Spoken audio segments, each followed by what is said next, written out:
Assalamualaikum warahmatullahi wabarakatuh. Puji syukur kita panjatkan kehadirat Allah Subhanahu wa taala serta junjungan kita Nabi besar Muhammad Shallallahu alaihi wasallam. Pada saat sore yang cerah ini menjelang maghrib, sampai di sebuah tempat yang mana dimakamkan seorang ulama yang paling karismatik, yang mempunyai kedikdayaan yang mumpuni serta kesolehannya tidak diragukan lagi, bernama Ki Buyut Papak. Siapakah beliau? Ki Buyut Papak ini pada zaman dulunya bernama Raden Singajaya Gumelar, ya, Raden Singajaya Gumelar. Beliau adalah salah satu murid dari Syekh Abdul Jabbar yang makamnya mungkin sekitar beberapa kilo dari tempat ini, yang nanti pun bakal akan saya kunjungi.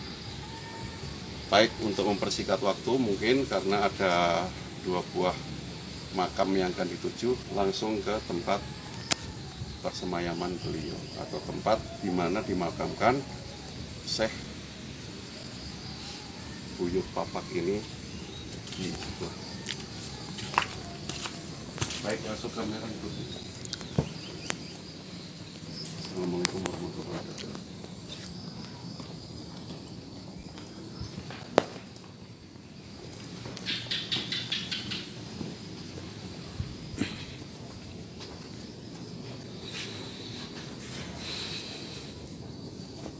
Disinilah beliau dimakamkan.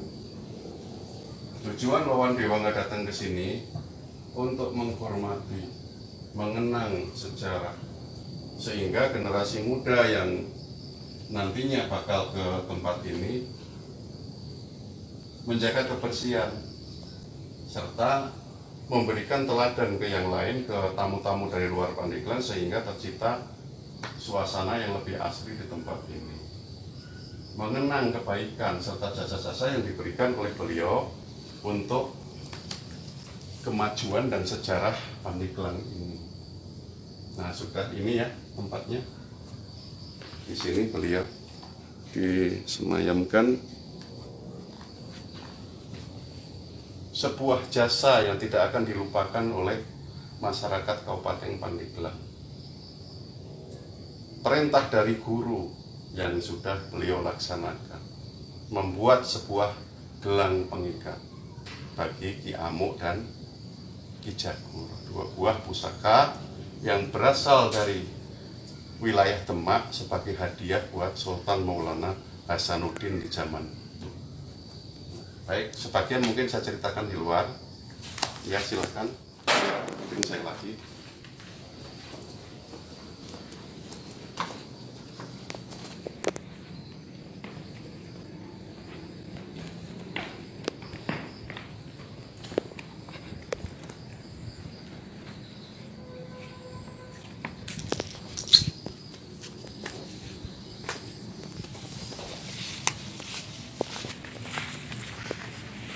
Baik, saya terangkan ya tambahan tentang riwayat beliau. Ki Buyut Papak ini adalah murid utama dari Syekh Abdul Jabbar, seorang syiar agama di abad 15, yang mana baik beliau, Ki Buyut Papak, maupun Syekh Abdul Jabbar itu adalah sahabat Kanjeng Sunan Gunung Jati, sahabat Maulana Hasanuddin. Mendapat tugas dari gurunya Syekh Abdul Jabbar untuk membuat sebuah pengikat pusaka berupa 2 buah meriam. Nah, mungkin nanti setelah tempat ini ada satu tempat lagi sahabat beliau yang pada saat itu langsung membuat pengikat itu berupa sebuah gelang. Untuk apa? Untuk dipandai. Sehingga makin lama setelah majunya zaman oleh Raja Banten saat itu, Sultan Maulana Hasanuddin, diberi nama tempat ini Pandeglang. Jadi jelas istilah kata Pandeglang awalnya berasal dari tempat ini, ataupun tempat yang tidak jauh dari sini, sebuah makam keramat sahabat beliau yang bernama Ki Buyut Pandi. Baik, langsung ke lokasi mungkin ya, silahkan kamera. Baik ya, kita telah sampai di sebuah tempat keramat yang dimaksud dengan Cibuyut Pandai. Justru Cibuyut Pandai ini lebih sepuh daripada Cibuyut Papak.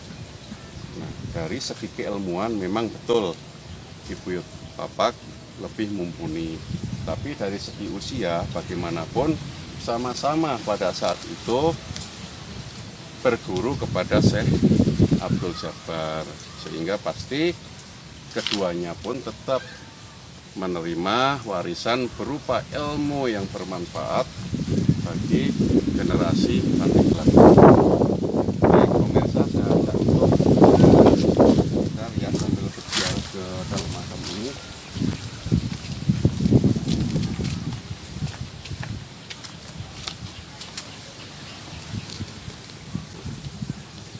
Nah, silakan bisa disaksikan oleh pemirsa ya. Nah, ini salah satu tempat bersejarah. Bersama-sama dengan adik seperguruannya Cibuyut Papak, beliau juga pada saat itu melaksanakan perintah dari gurunya Syekh Abdul Jabbar untuk membuatkan sebuah benda logam yang akhirnya untuk pemandian awal dilakukan di tempat ini, sehingga sejarah awal Pandeglang itu dimulai dari sekitar 10 meter dari sini. Nanti 2 tahap pembuatan gelang pertama dilakukan di sini, sedangkan batu yang dipakai untuk merapihkan gelang untuk mengikat kedua pusaka dari Demak itu dilakukan di daerah Cikole. Nah, jadi sudah ya, Cibuyut Papak berikut dengan saudara seperguruannya melaksanakan amanat atau perintah gurunya, yang mana pada saat itu Sultan Maulana Hasanuddin selaku raja dari Surosoan memerintahkan untuk membuat sebuah pengikat gelang bagi Ki Amuk dan Ki Jagur itu. Nanti akan saya tunjukkan di mana posisi letaknya. Walaupun sekilas tinggal sisa-sisa pada saat itu, tapi mari ikutin kami.